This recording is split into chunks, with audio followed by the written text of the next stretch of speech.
nosso estudo aí da Parashá, então, desta semana, Vayet Hanan, como já falamos aqui durante o nosso Avodat Torá, nosso serviço da Torá, né?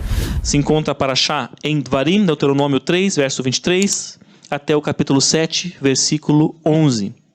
Haftará, porção dos profetas, como lemos aqui, Yeshayahu, Isaías 40, versos 1 a 26, Haftará Nahamu, né, do Shabat Nahamu, Shabat hoje, Shabat do consolo, como falamos aqui já, durante o Alea Torá, e a porção da Brit Hadashah, da nova aliança, ou aliança renovada, Marcos 12, versos 28 até 34. Antes de a gente entrar no nosso tema aqui, já, né, só falei qual era o tema, o título do estudo é Os 3 Discursos de Moshe.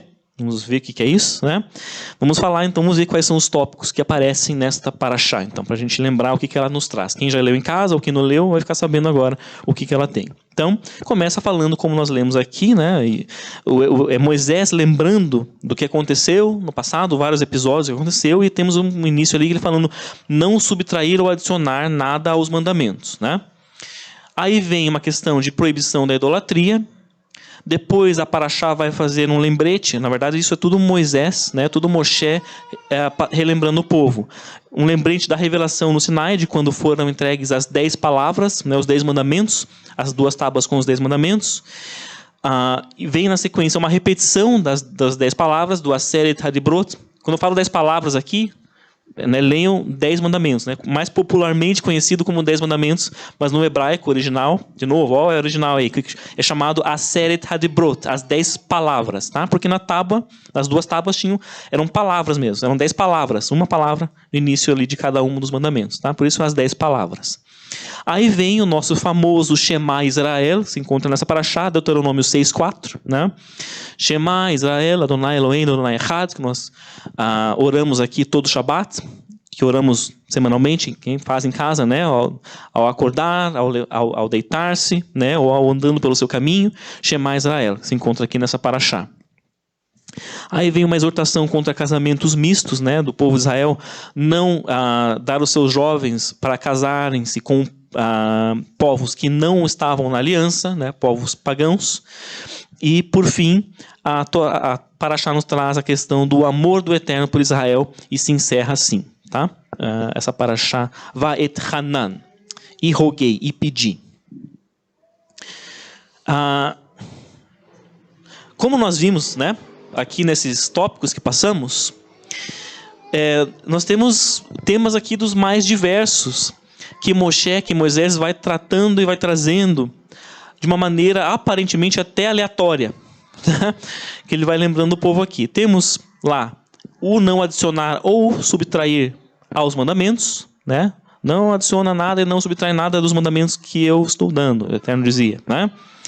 Temos aqui também a questão da proibição da idolatria. De novo, o Eterno reforça, né, que o povo não deveria fazer imagens de escultura, assemelhando-se ao que os outros povos ali ao redor faziam. Então, a proibição da idolatria. Temos o lembrete do episódio do Sinai, né, de quando o Eterno apareceu ao povo sobre o monte e foram entregues então as Luchot Abrit, as 2 tábuas com as 10 palavras, as tábuas da aliança. Temos a questão, a retomada, as 10 palavras, os 10 mandamentos, eles estão retomados aqui. Literalmente, o texto é trazido de volta, lembrando quais eram esses 10 mandamentos, essas 10 palavras.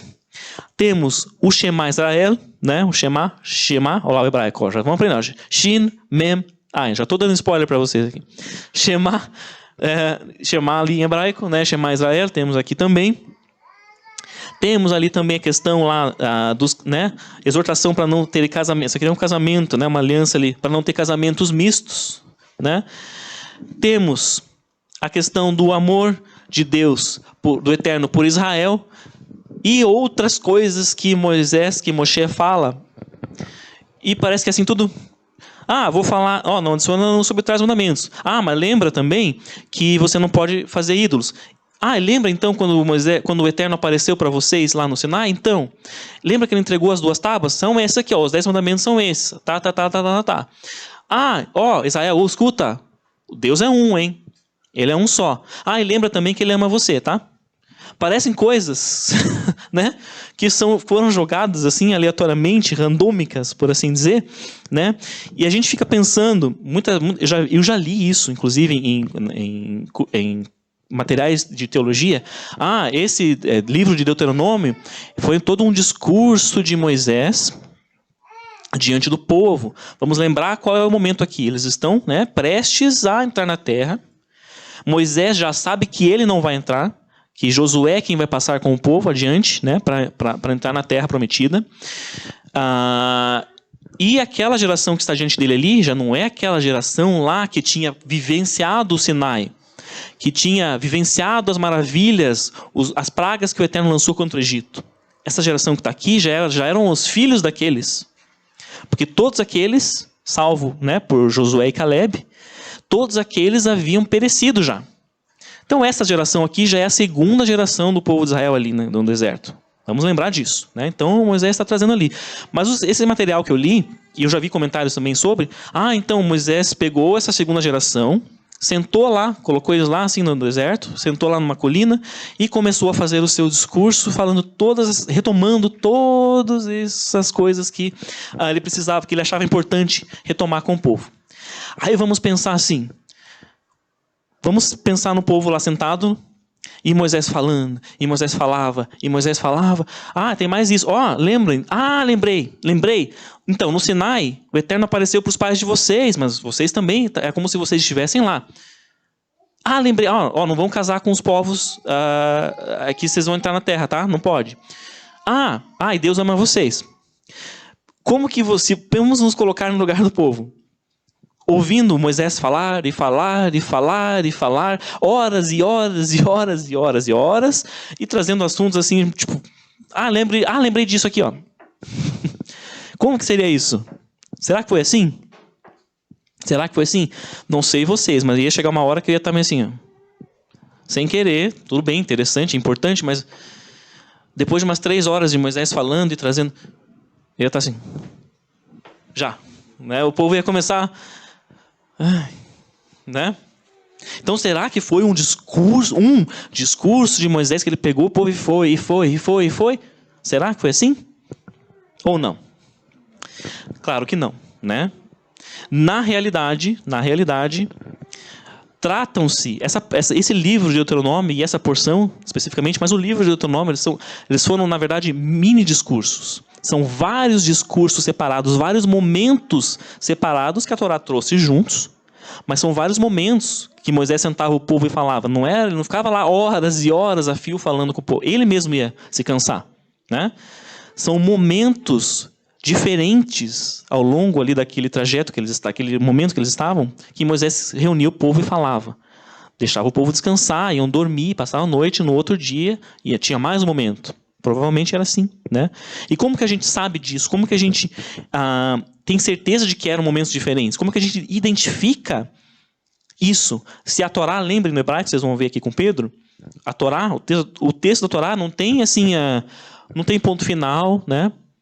Se vocês lerem aqui o rolo, não tem pontinho final, não tem vírgula, não tem ponto de exclamação, não tem nada disso. É um texto reto. Às vezes tem por um parágrafozinho. Às vezes. Em alguns... Isso. Exatamente. Então não tem. Como é que você sabe que ali então é um discurso? Aqui já era outro discurso. Se a Torá não tem essa pontuação para a gente saber identificar onde que... Não tem nem essa divisão. Essa divisão em capítulos que nós temos não está no rolo ali. Não tem divisão capítulo 4, aqui o 5, aqui não tem. Então como sabemos que momento é um discurso e que momento já é outro discurso? Já era uma outra situação. Como que a gente identifica isso? Né? Nós identificamos isso por meio de uma certa expressão ou de uns certos termos que se repetem em alguns momentos do texto. Quando nós lemos o texto, nós vamos identificar que alguns termos se repetem de quando em quando. Especificamente de quando em quando. E é ali que marca a chave de quando é o início de um discurso, quando é o início de outro, quando era já um outro momento.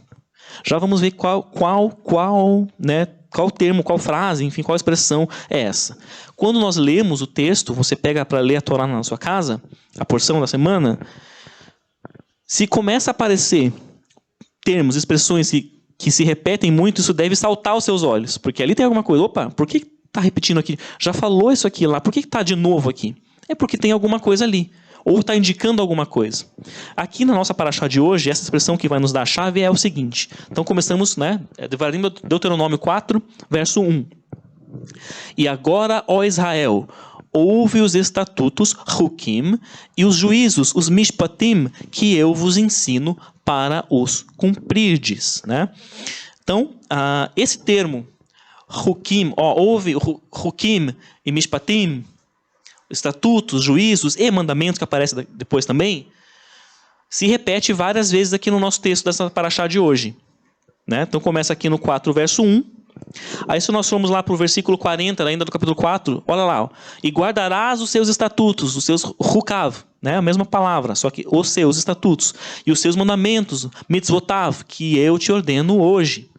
Então está repetindo aqui uma situação de mandamentos, estatutos, preceitos. Né? Basicamente isso. Tá? Se a gente for no capítulo 5, verso 1, olha lá de novo. Escuta, ó Israel, os estatutos, Hukim, e os juízos, Mishpatim, que eu falo aos vossos ouvidos hoje. Aí a gente compara, olha só. O capítulo 4, verso 1, é quase a mesma coisa que o capítulo 5, verso 1, não é? Quase a mesma coisa, muda um pouquinho ali o final. Mas é quase a mesma coisa. Ou seja, isso nos indica que aqui no capítulo 4 era o início de um discurso de Moisés, ele sentou, o povo reuniu, e ali ele começou a falar. Aqui no 40 se encerrou um, porque ele retomou um termo lá no início. E aqui no capítulo 5 está começando outro, porque ele repete de novo a mesma expressão. Escuta, ouve Israel, ó, os Hukim e os Mishpatim. Então isso nos indica que são dois discursos diferentes. Aqui já temos dois. Um no capítulo 4, o outro começa no capítulo 5. Tá? Então é assim que a gente identifica isso. Né? E até onde será isso do capítulo 5? Verso 28, olha lá. E te direi todos os mandamentos, os mitzvah, os estatutos, os hukim, os juízos, os mishpatim, que lhes ensinarás e que eles cumprirão. Fechou o segundo discurso. Retomou os termos? Fechou o segundo discurso. Tá? E aí, lá no capítulo 6, verso 1, estes são os mandamentos, mitzvah, os estatutos, hukim, e os juízos, mishpatim, que ordenou o Eterno. Então aqui no 6.1 começa um terceiro discurso. Inteligentemente, eu não sei quem foi que fez essa divisão de capítulos, mas deu certo aqui, nesse caso deu certo, de capítulo 4 ser um discurso, capítulo 5 ser outro discurso, e o 6 inicia outro. Não por acaso. Quem dividiu isso aqui teve essa sabedoria de identificar isso, que eram 3 situações diferentes e dividiu então isso aqui em capítulos. Foram 3 momentos diferentes em que Moshe estava falando com o povo. 3, sei lá, uma era uma tarde, outra era uma manhã, outra era uma noite, não sei. Mas eram 3 momentos diferentes, isso aqui, tá? Assim identificamos, então, os nossos 3 discursos que aparecem nesta paraxá de hoje. São esses 3 aí que nós estamos identificando, né? Cada qual deles, e nós vamos destrinchá-los, cada qual deles trata de uma situação específica, de algo muito específico, tá? E uma curiosidade, né? Que nós não vamos entrar nisso aqui, mas vai ficar de lição de casa, para vocês estudarem em casa. Essa paraxá, lá no meio dela, aparece também lá a questão das 3 cidades de refúgio, para qual aquela pessoa que assassinava alguém sem intenção, vamos dizer um homicídio culposo, né? Na nossa linguagem de hoje, uma pessoa que assassinava alguém por acidente, ela era culpada, mas ela podia fugir para uma das cidades de refúgio. E é nessa paraxá que aparecem quais eram essas 3 cidades de refúgio. 3 cidades de refúgio, 3 discursos. Opa! Pensemos. Não vou tratar disso aqui hoje. Vai ficar de lição de casa. Estudem. Vejam se vocês conseguem associar uma coisa com a outra depois, hoje à tarde, enfim. 3 cidades de refúgio e 3 discursos aqui. Diferentes, tá? Enfim. Então começamos, né? Cada discurso começa então com Hukim Mishpatim ou Hukim Mitzvah, Mishpatim Mitzvah, esses termos que se repetem, iniciam e encerram cada um dos 3 discursos aqui, tá? Vamos então para o nosso discurso número 1, capítulo 4, então Devarim Deuteronômio 4, versos 1 até o 40. Tem uma palavra ali, guardem essa palavra numa gavetinha, que a gente vai usá-la depois. Encontro. Guardem ela, a gente vai usá-la depois, tá? Então vamos para o 4, verso 6. Deuteronômio 4, verso 6. E os guardareis, ficou pequeno ali, né? Mas é que tem mais texto embaixo. E os guardareis, os martem, e os cumprireis, va'asitem, e os fareis, né? Va'asitem é do verbo la'asot, fazer. Já estou adiantando as aulas um pouquinho as aulas do Pedro aqui. La'asot, fazer. Então, e os fareis, os cumprireis, né? Os martem, va'asitem. O que é quando Moisés, né? O Eterno por intermédio de Moisés fala, e vocês guardarão os mandamentos que nós falamos. Começou o discurso falando, lembra, ouve Israel, Hukim, os estatutos, e os Mishpatim, os juízos. E aí vem, guardareis eles, os martem, va'asitem, e os cumprireis. Por que é guardareis e os cumprireis? São duas coisas diferentes aqui, distintas, mas que são reforçadas pelo texto da Torá. Não basta apenas que o povo de Israel, e que nós, os martem, que nós guardemos. O que é guardar o mandamento? Guardar não é necessariamente cumprir. Guardar é uma coisa, cumprir é outra. Guardar, ouvir, ok, ouvi. Ouve Israel os Hukim e os Mishpatim. Ok, ouvi e entendi. Assimilei, ok. Eu sei que eu não devo fazer tal coisa. Ótimo. Só que não vai parar por aí. Não basta eu apenas guardar. Eu entendi, ok, entendi, agora eu sei. Não. Agora eu preciso la'asot. Eu preciso fazer, eu preciso cumprir na minha prática diária o que eu guardei. Vejam que são duas coisas distintas, né? Não basta guardar, preciso guardar, eu preciso cumprir, preciso fazer. La'asot, né? Não é apenas um estudo, uma reflexão. Não podemos parar aqui no Shabat, ouvirmos os estudos, ouvirmos da Torá. Ok, que maravilhoso, entendi. Ótimo. Esse é o primeiro passo. Mas tem um segundo. E o segundo é colocar em prática aquilo que eu estou ouvindo. Colocar em prática aquilo que eu guardei no meu coração. Né? Na prática do dia a dia, nas mínimas coisas, não só nas grandes coisas. Às vezes a gente pensa, né? Ok, os 10 mandamentos. Ok, não posso fazer um ídolo. Ok, não vou fazer um ídolo, uma estátua, né? Não vou roubar, não vou matar alguém. São coisas, né, que são grandes. Mas a prática da Torá, ela se encontra nas mínimas coisas, nas coisinhas pequenas no nosso dia corriqueiro, no nosso cotidiano. É ali que o bicho pega. Quer dizer, não é nas grandes coisas. Nós que temos Yeshua, que temos o Ruach, que temos uma moral, mesmo a pessoa que não está no nosso contexto, ela não vai simplesmente matar alguém assim, vou matar alguém hoje. Uma pessoa, né, em sã consciência, ela não vai fazer isso. Mesmo aquelas que não têm Yeshua. Então são coisas grandes que, vamos dizer assim, são, entre muitas aspas, fáceis, né, de cumprir. Entre muitas aspas. São fáceis de cumprir. Agora, o meu dia a dia, ali, minha prática, a minha relação com o meu irmão, a minha relação na minha casa, com os meus filhos, aí é que o bicho pega. E a Torá se aplica a essas mínimas coisas também, tá? Também. Por que fala, né, no Shema, sentado em tua casa e quando andares pelos teus caminhos? É isso? Não é só quando você está reunido em assembleia, em congregação com o povo de Deus. É quando você está sentado lá na tua casa. Quando você está andando pelo teu caminho na rua. É ali que você também vai cumprir. Por isso que o Shema traz esse texto. Essas coisas que você fizer não devem ser mantidas em segredo. É como se o Eterno falasse isso para nós. Como assim? Não basta eu vir aqui e cumprir só com vocês, meus irmãos, que já conhecem o Eterno, que já conhecem Yeshua, que já conhecem a palavra. Ok, claro que devemos nos amar, nos respeitar e cumprirmos os mandamentos entre nós. Claro. Mas não basta isso. Existe um propósito da Torá, existe um propósito para o povo de Israel e um propósito para nós como povo de Israel. Como eu falei no meio do serviço. Seja como parte do povo judeu, seja como aqueles que foram enxertados também por meio de Yeshua. Nós temos um propósito. Né? E a Torá, ela serve este propósito também. Como assim? O nosso cumprimento, o nosso fazer os mandamentos lá fora, serve do quê para as pessoas? Quando uma pessoa olha para o rosto e fala, nossa, aquele homem, olha só, ele podia ter uma situação lá, ele podia ter enganado uma pessoa, ele não fez. Esse cara é diferente. Ele tem alguma coisa diferente. Às vezes vai até zombar dele. Ah, que bobo, né? Olha só, perdeu uma chance. Mas identificou que existe alguma coisa ali. O cumprimento dos mandamentos, ele é um sinal visual lá fora. Ele é um encarnar do reino lá fora. Para as pessoas verem. Essa pessoa aí é diferente. Tem alguma coisa aí. Né? Por isso o cumprir, o fazer. Não basta eu guardar, eu vir aqui, estudar e assimilar, ok. Mas é lá fora que eu tenho que cumprir. Andando pelo meu caminho. Né? E a gente vê na Torá que essa era a missão, o destino de Israel. Né? O destino de Israel. Manifestar-se nos seus atos, na pureza e santidade de suas obras todos os dias.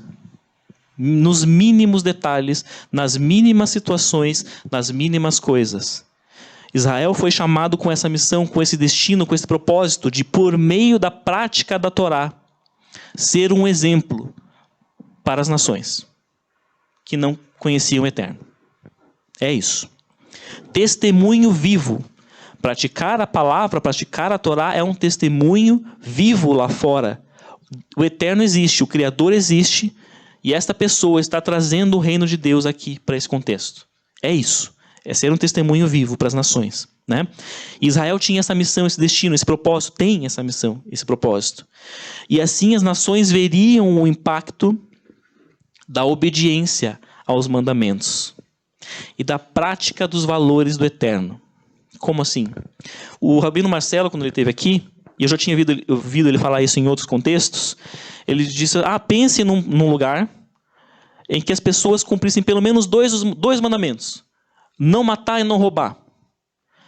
Pensem num mundo, num país, enfim, vamos colocar num país, que cumprisse, que 100% da população cumprisse pelo menos 2 mandamentos, esses 2. Não matar e não roubar. A paz em que nós viveríamos. Pensando em roubo de todas as formas. Corrupção do governo, né? Pensando em roubo de todas as formas. Imaginem um lugar em que isso não acontecesse. 2 mandamentos. Olha o impacto que 2 mandamentos teriam num país ou no mundo. 2. Agora pensem em uma prática de todos os mandamentos. Que impacto isso teria para as nações? Uma nação vivendo de uma maneira plena a palavra do Eterno. O impacto que teria para o mundo isso. Esse é o propósito da missão de Israel, que Israel recebeu. Né? Esse impacto. E esta é a nossa responsabilidade hoje. Como servos de Yeshua, tanto judeus quanto não judeus, a nossa responsabilidade é essa missão que nós também recebemos lá do pai Abraão. Né? Sejam os filhos de sangue de Abraão, os descendentes de sangue de Abraão, ou os descendentes espirituais por meio de Yeshua, de Abraão. Essa é a nossa responsabilidade hoje. E não é fácil. Não é fácil.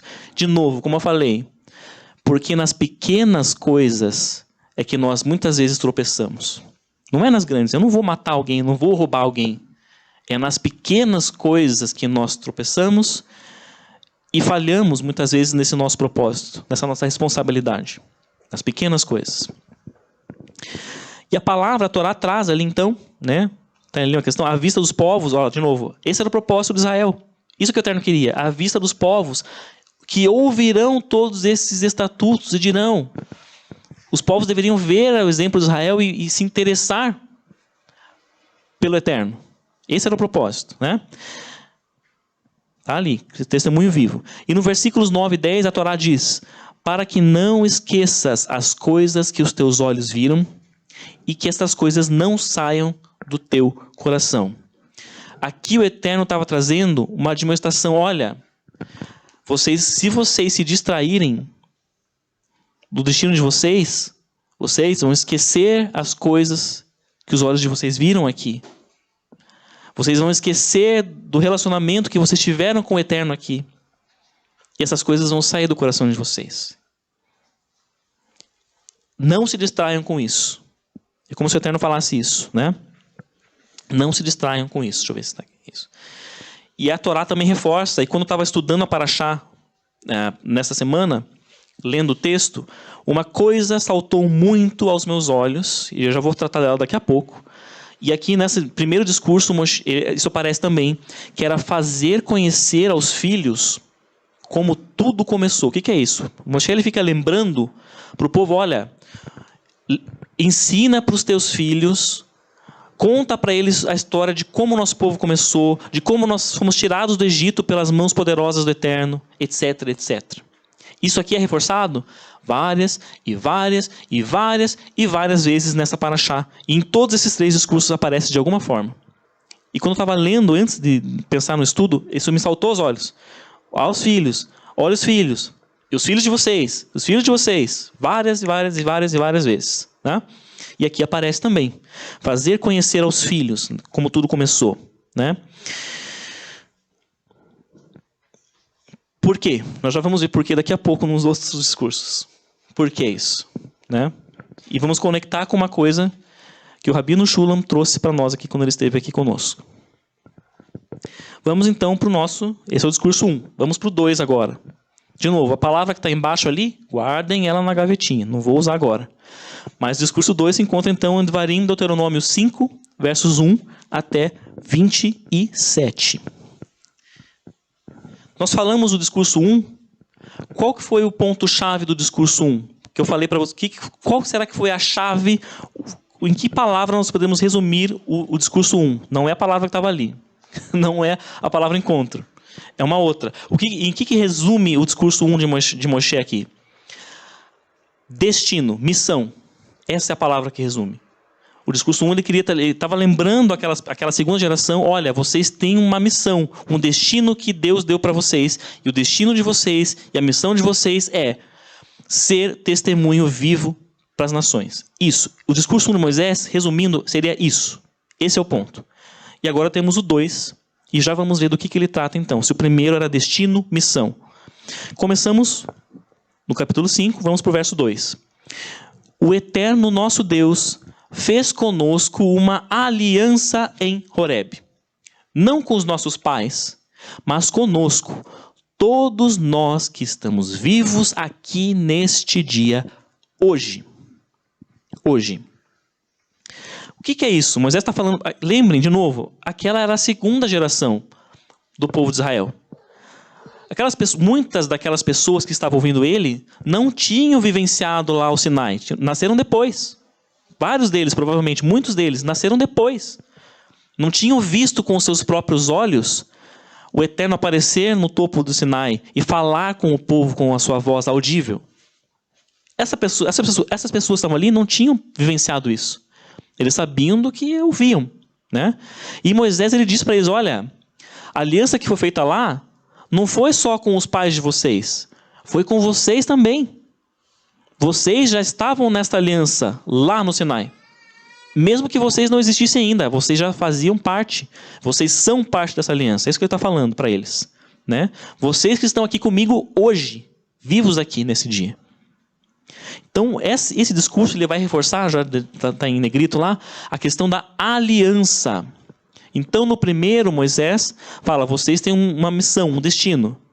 E no segundo, ele vai falar, vocês são parte de uma aliança que foi feita. Com vocês, não só com os pais de vocês, com vocês, aqui, hoje. E aí, ele vai recapitular, né, as Aseret Hadibrot. É aqui que ele vai recapitular os 10 mandamentos, as 10 palavras, né? Vai trazê-las de volta para essa nova geração. Olha, lá no Sinai, então, quando a aliança foi feita com vocês, o Eterno deixou a Aseret Hadibrot, as 10 palavras, esses 10 mandamentos que resumem em essência o que é a Torá, né? São estes. Ele vai recapitular todos eles. Por que ele faz isso? Porque esta aqui seria a base fundamental para que Israel cumprisse o quê? O seu destino, a sua missão. Para que eles conseguissem cumprir aquele destino que eles já tinham ouvido no primeiro discurso, eles precisavam estar firmados nesta base aqui. olha, isso aqui é o âmago da Torá. Firmem-se nisso aqui, nessas 10 palavras que foram dadas pelo próprio Eterno. É isso que ele estava fazendo, né? É a base para vocês entenderem. As 10 palavras, elas são uma essência, né? Tá ali a base. Opa, pulei. Elas são uma essência, né? Que reflete princípios maiores da Torá, né? Elas são uma essência que refletem princípios maiores, né? Você respeitar o teu próximo, o que é? Né? Refletem coisas maiores. Não tomar o que é do meu próximo, não matar alguém, isso tudo reflete em coisas maiores. São resumos, são mini resumos de toda a Torá, vamos assim dizer, né? É uma essência da Torá. E é uma essência que se funde em uma ideia principal. E essa palavra está ali em cima já. Respeito, né? Respeito como assim? Respeito ao Eterno, Ele é o teu Deus, Ele é um. Você não vai fazer ídolos para se prostrar diante deles, você não vai ter outros deuses. Respeite o Eterno, não tome o nome dele em vão, não tome o que é dele para você. Respeito para com o Criador, vem o respeito para com a minha família, e aqui é algo duplo, como assim? Vou parar no Shabat. Vou me sentar com a minha família e vou parar aqui. Vou cessar o meu trabalho. Respeitando o meu Criador, lembrando do que Ele fez, mas também respeitando a minha família aqui. Me sentando com a minha família, tendo um tempo só para a minha família. Então aqui o Shabat, vejam que o Shabat tem uma dimensão meio que, né, múltipla aqui. Que é o meio termo ali entre os outros mandamentos. Os que são relacionados ao Eterno e depois vem os que são relacionados ao próximo, né? E aí vem então o respeito ao próximo. Não vou tomar o que é do meu próximo, não vou matar o meu próximo, né? Não vou cobiçar o que é do meu próximo e assim por diante. Então, a série Tadebrot, se a gente associar uma palavra com ela, seria respeito nessas dimensões, com o Eterno, com a família, com o meu próximo em geral, tá? Respeito. E esse discurso no discurso 2, né, ele se fecha em Deuteronômio 5, verso 27. Né, ele se encerra ali. Terminando, né, esse discurso. 27 não, estava errado aqui, é o versículo 30. Né? Mas enfim, versículo 30. Tá? Mas a ideia é de você respeitar o outro, reconhecer o valor do outro, reconhecer o valor do Criador, reconhecer o valor da minha família, reconhecer o valor do meu próximo. Próximo, todos. Né? Próximo não é só o meu irmão. Né? Inclusive no meio judaico às vezes existe isso. O próximo é só quem é judeu. Não. O próximo é todos. Todos. Absolutamente toda a humanidade é o meu próximo. Então o respeito entra em todas essas dimensões. Né? Vamos para o nosso discurso 3. Então no 1, de novo, no 1, nós vimos que a questão ali era destino, a missão de Israel. Né? No 2, nós estamos vendo aqui a questão da aliança. Eles foram relembrados da aliança que eles tinham com o Eterno e a forma com a qual eles poderiam vir a respeitar essa aliança e a cumprir o seu destino. E vamos então para o nosso discurso 3, que é o último desta paraxá, que aparece nessa paraxá, Dvarim 6, Deuteronômio 6, verso 1, até o 7, verso 11. E aí, nós vamos dar uma pequena bagunçada aqui. Porque o capítulo 6... ele vai jogar, Moisés vai jogar vários daqueles temas que nós vimos no início, ele vai jogar aqui no capítulo 6. Então ele vai falar do Shema, né? Shema Israel, versículo 6, capítulo 6, verso 4, Shema Israel, tá?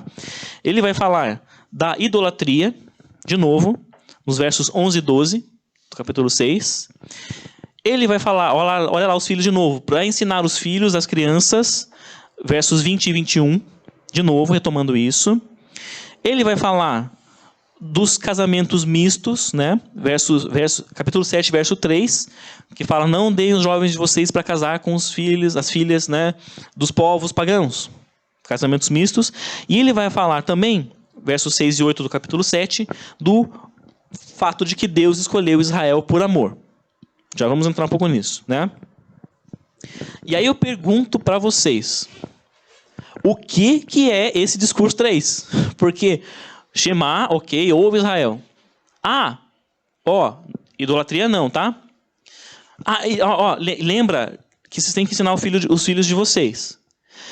E não vai casar com os povos aí das outras nações, tá? Que não creem em mim. E lembra que Deus escolheu vocês porque Ele ama vocês. O que é esse discurso com esse monte de coisas, a princípio, jogadas ali? O que é isso?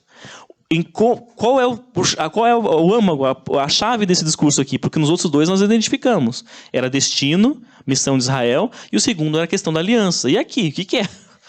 O que é isso, afinal de contas? De novo, ignora a palavrinha amor lá em cima. Vamos guardar ela para depois.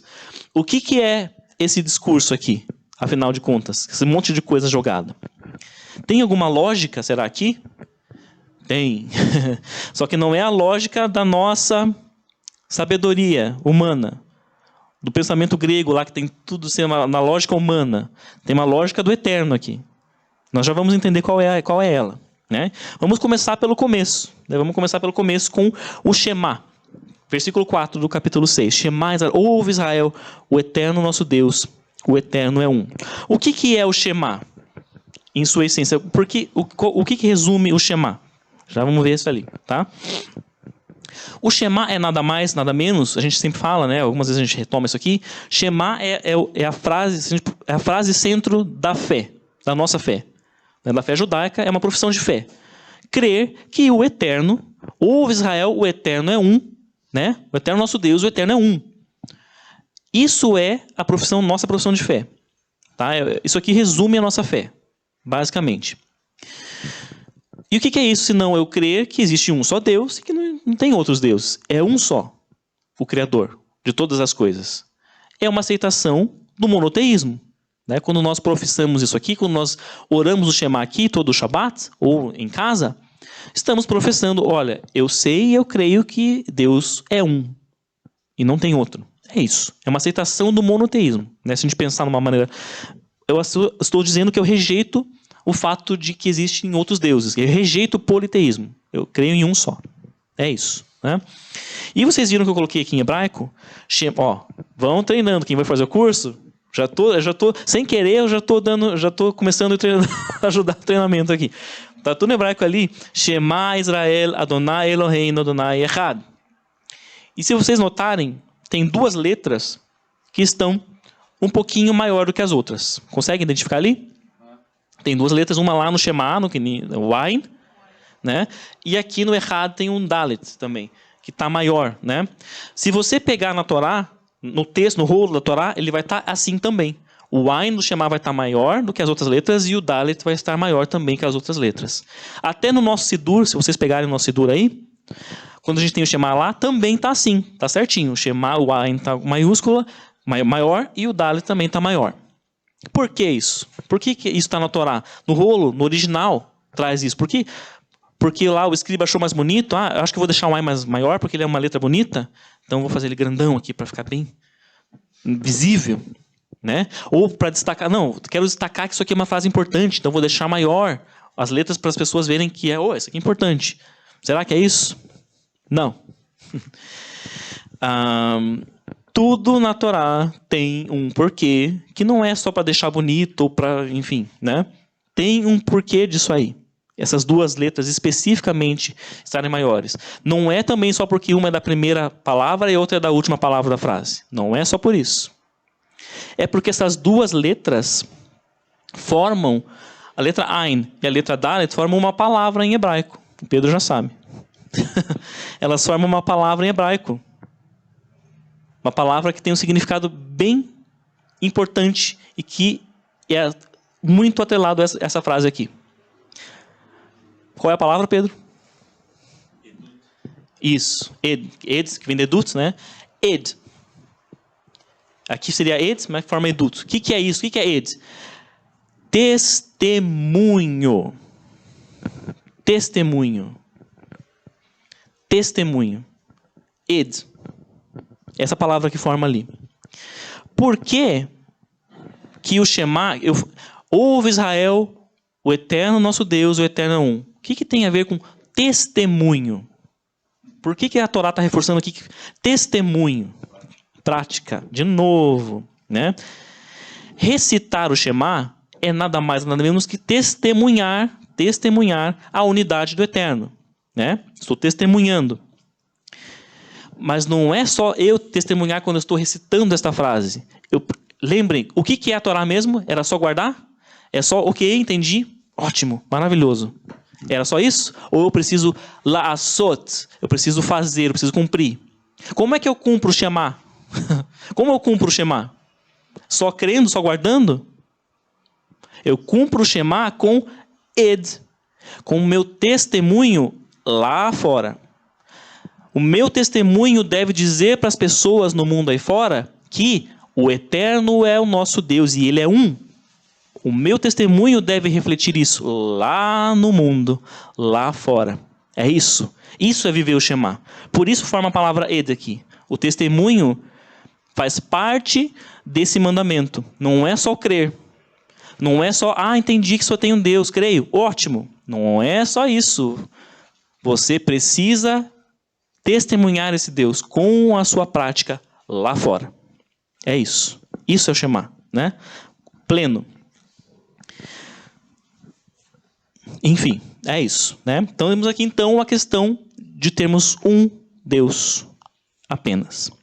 Tem uma frasezinha que forma ali, mas eu vou deixar isso por conta do tempo, deixa isso para outra. Ol Malchut Shamayim, tá? É uma frase, pesquisem, outra lição para casa. Ol Malchut Shamayim. Ele forma um acrônimo do Shema ali. Depois vocês pesquisam, não vou entrar nisso aqui agora, senão vai estender demais, tá? Eu trouxe alguns anos atrás, eu trouxe aqui a questão da diferença entre o monoteísmo e o politeísmo. Eu resolvi retomar porque é importante para o entendimento nosso aqui desse estudo hoje, para a gente começar a fechar essa nossa ideia hoje, tá? Qual é a diferença entre monoteísmo e o politeísmo, né? De que natureza é essa diferença? Vamos pensar numa situação assim. Temos lá um fazendeiro, né? Um fazendeiro. E o fazendeiro precisa do quê? De chuva, né? Ele precisa que chova na sua terra para que as suas plantações elas frutifiquem, né? Ele depende de chuva. E vamos pensar num fazendeiro politeísta, que crê em, né, lá da época lá da Grécia, por exemplo, que crê em vários deuses. Como é que ele ia pedir chuva? De que maneira ele faria isso? Qual seria a sua mentalidade com relação lá aos seus deuses para que ele conseguisse o que ele queria? Como que era? Né? Geralmente fazia-se lá um sacrifício, ou ele pagava ou fazia um sacrifício para agradar aquele Deus, né? Ele precisava agradar aquele Deus dele lá, o Deus da chuva, por exemplo. Precisava agradar o Deus da chuva para que, eventualmente, o Deus da chuva, em troca, fosse lá e desse chuva para a sua terra, né? Era essa a relação que se tinha. Era uma certa forma assim, ele tinha um certo medo, né?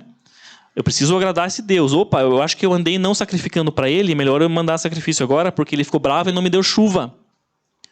Ele se irritou comigo e não me deu chuva, então eu preciso dar um agradinho, levar um presentinho para ele, e daí ele vai ficar feliz e ele vai me dar chuva. Essa é a relação que se tinha no politeísmo, que existe ainda, né? No politeísmo, né? E como seria um fazendeiro crente no único Deus? Qual seria a relação dele, como seria a mentalidade dele com relação ao Deus Criador de todas as coisas e como ele pediria por chuva? Como deveria ser? Vamos começar a ver aqui alguns pontos, então. Claro, o monoteísmo, né? Um Deus, um único Deus. E o politeísmo, um panteão de deuses, né? Que muitas vezes, quem conhece mitologia grega sabe, né? Esses deuses, inclusive, não se davam bem nem entre eles, né? Viviam, um trapaceava o outro atraía o outro, né? Esses deuses eram uma bagunça e eles tinham uma personalidade muito humana, por assim dizer, né? No mau sentido, de traição, de intriga, de guerra, de raiva, de rancor, né? Eles eram assim, os deuses. Podem ver qualquer mitologia de politeísta, os deuses têm essa característica assim. Eles não se importavam nem sequer uns com os outros, quem dirá com o ser humano. Que dirá com o ser humano? Né? Era isso. No monoteísmo nós temos então o nosso Deus, que ele é todo-poderoso, o criador de todas as coisas. Não existe poder, não existe nada fora dele. Todo o poder pertence a ele. Todas as coisas pertencem a ele, né? Enquanto que no politeísmo não existe um Deus que é todo-poderoso. Tinha lá o Deus do trovão, tinha lá o Deus do sol, tinha lá o Deus da lua, o Deus da chuva, o Deus da árvore e o Deus não sei do quê. Não tinha um Deus que era assim, esse aqui é o supremo. Tinham deuses supremos, né, na mitologia grega os Zeus, né, mas ele não era todo-poderoso. Ele não era todo-poderoso. Ele era o Deus dos raios e trovões, né? Mas ele não conseguia controlar tudo. Ele meio que era o governante lá dos deuses, na mitologia grega, mas ele não era todo-poderoso. Não tinha todo o poder. No monoteísmo nós temos um Deus que não precisa de nada, ou o Eterno precisa de alguma coisa de nós? Precisa de alguma coisa de nós? Só nossa obediência. Mas se ele não tiver também, ele vai continuar existindo de qualquer jeito, na sua plenitude, na sua glória. Né? Ele não depende de nada. Nesse sentido, ele não depende de nada. Enquanto que os deuses, né, do politeísmo, os deuses pagãos, eles precisavam de ter pessoas que o adoravam. Precisavam que as pessoas dessem para eles o que eles precisavam, os sacrifícios e outras coisas, piores, sacrifícios humanos muitas vezes, né? Eles dependiam disso. É interessante, tem uma série de livros, acho que eu citei isso da outra vez também. Uma série de livros, eu acho que o Pedro conhece, do Percy Jackson. Vocês já ouviram falar, né? Percy Jackson é uma série de livros aí, juvenis, né? Em que o autor ele traz lá, assim, como se, os deuses gregos existindo ainda nos dias de hoje. Resumindo bem mal, assim, para vocês, mas enfim. E isso é citado no livro, que os deuses gregos começaram a sumir porque eles não tinham mais pessoas que adoravam eles, então a sobrevivência deles estava ameaçada. Porque as pessoas não lembravam mais deles, então eles começavam a deixar de existir. Interessante, porque é isso mesmo. Esses deuses eles dependiam de ter pessoas que faziam sacrifícios e coisas para eles, porque senão eles deixavam de existir. Né? Muito diferente do Deus que não precisa de nada do ser humano. Nós temos na relação do monoteísmo uma relação ligada ao amor motivando a adoração. Eu não adoro o Deus criador de todas as coisas, o meu criador, porque eu tenho medo dele. Eu não adoro o meu criador porque eu tenho medo de ir para o inferno. Porque eu sei que se eu não adorar ele, ele vai me jogar no inferno. A adoração do monoteísmo se baseia em amor. Eu adoro ele porque eu amo ele. E mesmo que eu caia e eu eventualmente perca a minha salvação, a minha relação com ele tem que ser porque eu amo ele, não porque eu tenho medo de ser lançado no inferno. Não porque eu tenho medo de ser castigado, de ser punido. É uma relação de amor. Eu faço por amor, eu amo ele por amor, porque ele me salvou. Porque ele me chamou, porque ele me criou. É isso que me motiva a adorá-lo. Enquanto que no politeísmo, o medo motivava. Como eu já falei, o medo motivava a adoração. Meu Deus, esqueci do sacrifício do Deus da chuva. Agora eu não vou ter chuva para minha terra. Meu Deus, e agora? O que eu vou fazer? Vou ter que dar um agrado para ele assim, maior. Para ver se ele ameniza lá a fúria dele contra mim. Era essa a relação que se tinha no politeísmo. Eles tinham medo. O Deus do vulcão, vamos fazer sacrifício, vamos jogar uma virgem lá no vulcão para ver se o Deus do vulcão não derrama a sua lava sobre nós. Era assim. Era medo que motivava a adoração, era o medo que motivava o serviço. E, no contexto monoteísta, nós temos um valor moral, né, para a adoração. Como assim? Né? Diferente do politeísmo, que era uma adoração baseada em interesse. Eu vou adorar o Deus da chuva por ele me dar chuva. Eu vou adorar o Deus do sol porque eu preciso de sol também. Eu vou adorar aquele Deus lá porque eu preciso, assim... Eu vou adorar o Deus da cura. Muitas religiões tinham um Deus da cura. Eu vou adorar o Deus da cura porque eu preciso de cura. Era uma adoração baseada em interesse, em barganha. Vou te dar isso para eu ter aquilo, tá? Ó, Deus da chuva aí, ó. Eu estou te dando isso aqui, mas você me dá a chuva, tá? Ó, vai esquecer. Barganha, interesse. Eu só adoro ele porque eu tenho interesse, porque senão não estava nem aí para ele. É isso que era essa relação da adoração no politeísmo. Já no monoteísmo não pode ser assim. Eu não posso adorar o Eterno porque eu quero ser curado. Eu não posso adorar o Eterno porque eu quero receber uma bênção, de ter uma casa. Eu não posso adorar o Eterno porque eu quero receber dinheiro, o que for. Porque senão eu não vou estar aqui, eu vou estar aqui. Se eu estiver fazendo barganha com o Criador, eu não estou no monoteísmo. Eu vou estar aqui, ó.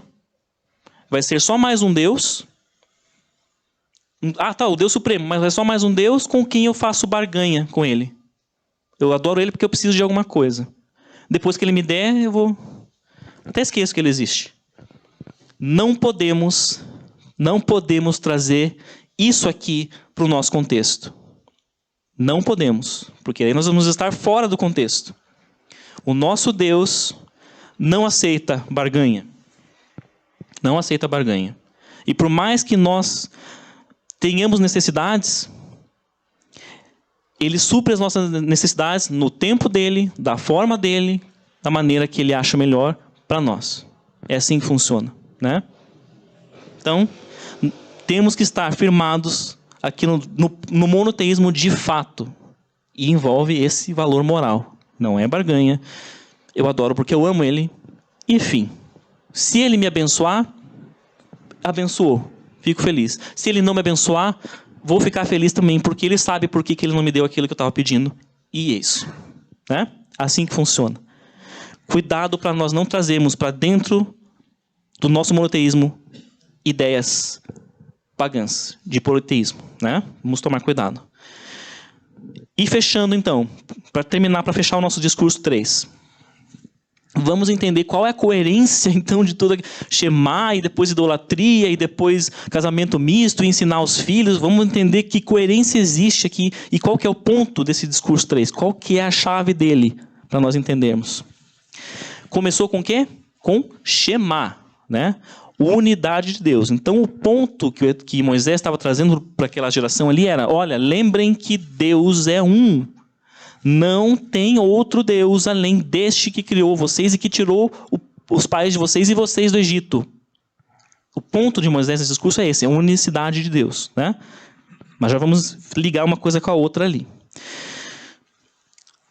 Quando nós entendemos que existe apenas um Deus, sabemos que Ele que criou tudo. Não foi um Deus que fez só o sol, o Deus que fez só a lua, o Deus que faz só a chuva. Ele criou tudo. E quando nós temos um Deus que cria tudo, nós sabemos que Ele é o quê? A nossa fonte. E que eu não tenho como ter nada que não venha dEle. Ele é a fonte de tudo. A fonte suprema de tudo. É o Criador. Isso que está implícito nesse pensamento.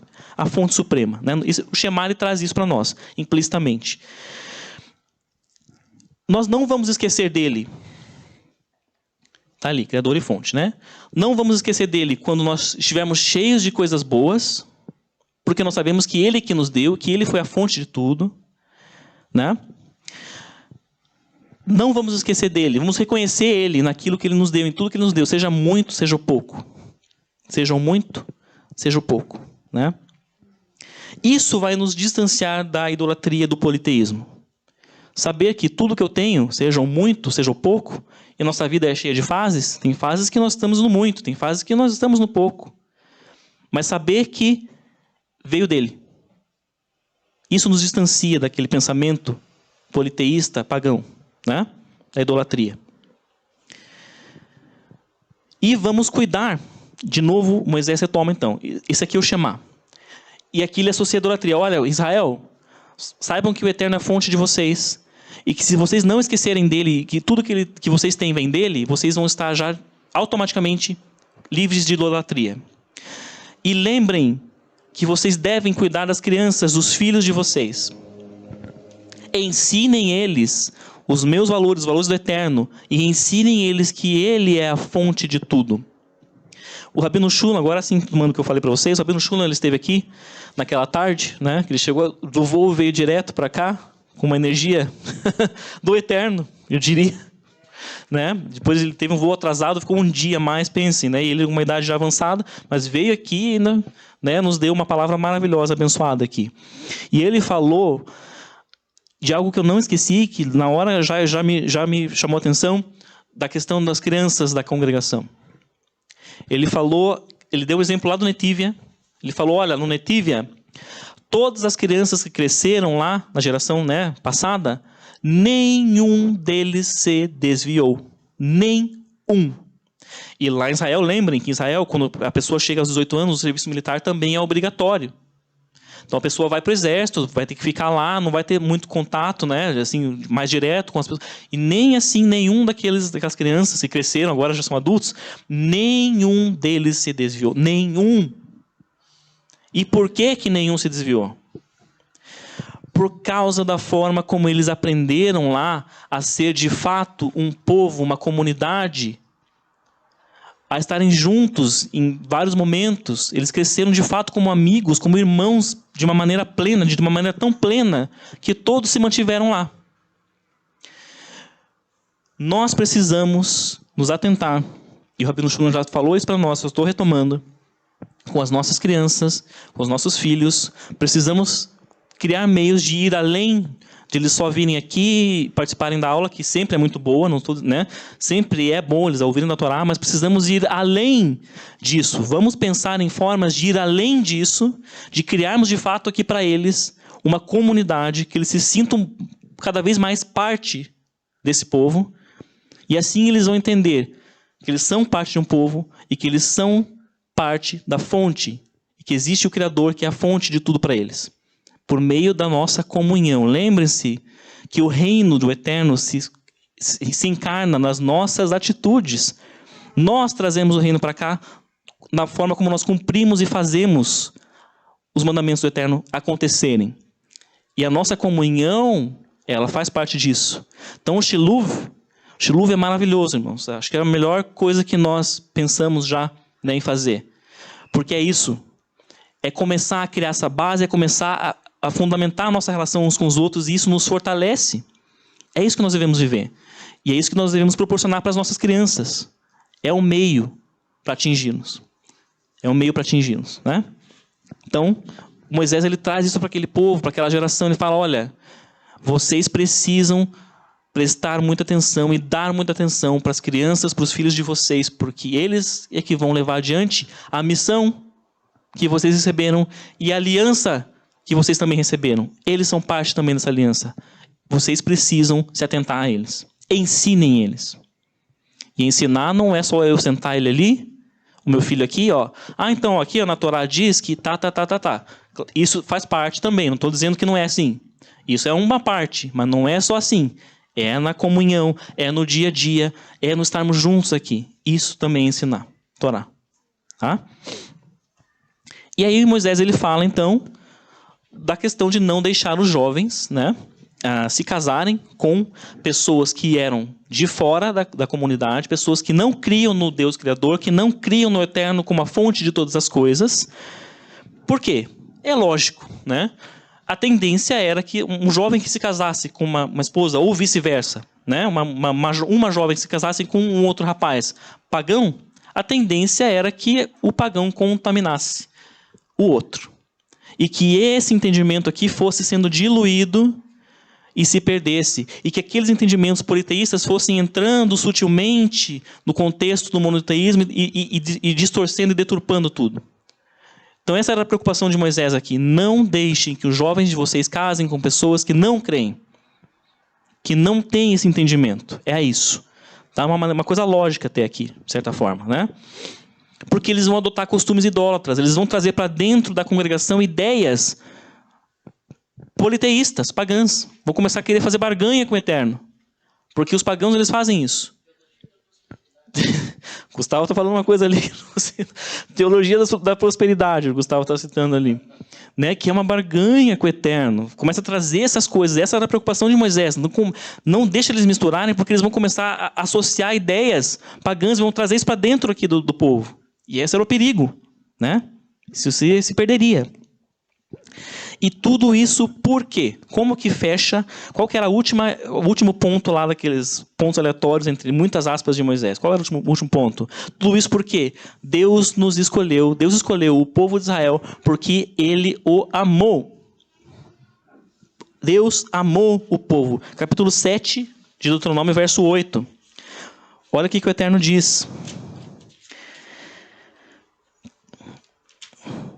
Mas pelo amor que o Eterno tem por vós, e porque guardou o juramento que ele fez a vossos pais, vos tirou o Eterno com mão forte, e vos remiu da casa dos escravos, da mão do faraó, rei do Egito.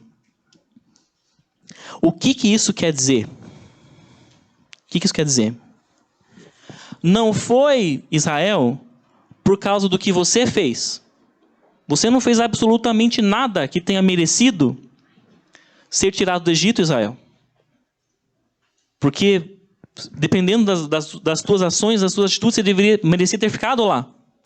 Não foi por causa de um mérito seu, Israel, que você foi tirado do Egito. Foi porque Deus amou você. E ele zelou pela promessa que ele tinha feito aos seus pais Abraão, Isaque e Jacó. Porque ele ama você. É o amor dele. Enfim, não é por causa do que eu fiz, não é por causa do que... o Jacob é muito bonzinho, então eu vou tirar ele de lá. Não tem nada que eu tenha feito para merecer ser tirado do Egito, ser tirado do pecado, da escravidão no pecado. É o amor dele, enfim. É o amor dele. E é isso que ele está falando aqui. É isso que Moisés está falando aqui para o povo. Não pensem que foi mérito de vocês. Não foi. É porque Deus amou vocês. Ele amou vocês e tirou vocês do Egito. É isso. Né? Então, o discurso, esse discurso 3, lembrem-se, lá no início do capítulo 6, ele começou como? Shema Israel, Adonai Eloheinu, Adonai Echad. Né? Ouve Israel, o Eterno nosso Deus, o Eterno é um. Ve'ahavta, Pedro já se ligou. Como começou o discurso? Ve'ahavta, e o quê? E amarás o Eterno teu Deus de todo o teu coração. Começou assim o discurso. E como que está terminando o discurso? Vocês saíram daí porque o Eterno amou vocês. Começamos com amor, terminamos com amor esse discurso. Opa! Tem algo aí, né? Então, lembrando daquelas 3 palavrinhas. É o último slide agora. Daquelas 3 palavrinhas. Está ali, verso 7, verso 8, né? Pelo amor que o Eterno tem por vós. Daquelas 3 palavrinhas que estavam no título de cada um dos discursos. Né? Nós temos, no discurso 1, a questão do encontro. Como assim? Né? Qual que era o ponto lá? A missão de Israel, o destino. Mas houve um encontro de Israel com o Deus Criador, num momento específico. O Eterno estava lá para eles, mas ele não só estava lá por eles, ele foi e falou com eles. Houve um encontro ali pessoal de Israel com o Criador. Né? Começou com um encontro. No discurso 2, que falava da aliança, o que é uma aliança? O que é um casamento? No casamento você tem que ter o quê? Pelo teu cônjuge. Se não houver uma palavrinha que está aqui, vocês já leram ali, né? Não existe aliança. Se não houver o respeito um pelo outro, a aliança não é aliança. A aliança foi quebrada.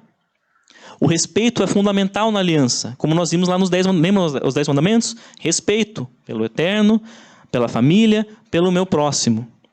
O respeito é ligado à aliança. Então nós temos lá um encontro com alguém.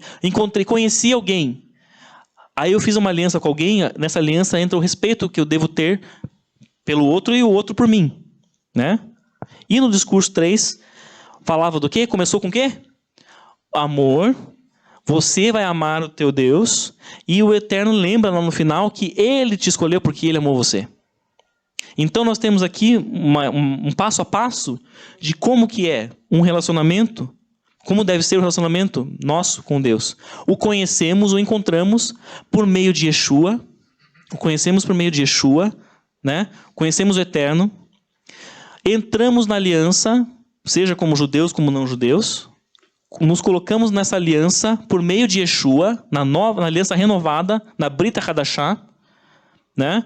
E uma aliança exige que eu tenha respeito pela outra parte da aliança, que no caso é o Criador, e Ele tem por mim também. Né? E aí o nosso amor, a última etapa, é um amor que ele vai se construindo. É um amor que se constrói. Não é assim, eu amo demais. Começa aquela coisa, né? E o negócio vai caindo, daí se divorcia e vai embora. Cada um pro seu lado. Isso é paixão. Não é paixão. O amor da palavra é um amor que se constrói dia a dia, lembra as mínimas coisas? Nas mínimas coisas lá do dia a dia. É um amor que vai aumentando, vai se construindo. Começa aqui e vai. E a cada situação, boa ou ruim, ele vai. Assim é um casamento, né? Assim deve ser um casamento. E assim é o nosso relacionamento com o Eterno. É um amor que vai se construindo, passo a passo. Amém? Baruch Hashem. Tinha um versículo final ali, que é o Apocalipse 3:20, eu gosto muito. Yeshua, né, falando: eis que estou à porta e bato. Se alguém ouvir a minha voz e abrir a porta, entrarei e cearei com ele e ele comigo. Isso aqui é isso aqui que eu falei. Ó, encontrou lá na porta. Alguém bateu na minha porta. Abri a porta, encontrei. Né? Aí ele entra para uma aliança. Está na minha casa. Estamos em aliança. Né? E aí o que ele faz? Come junto. Compartilha do alimento junto. Isso é a construção do amor. Pão é o que na palavra? A palavra. É a própria palavra. Os mandamentos. É o amor que vai se construindo.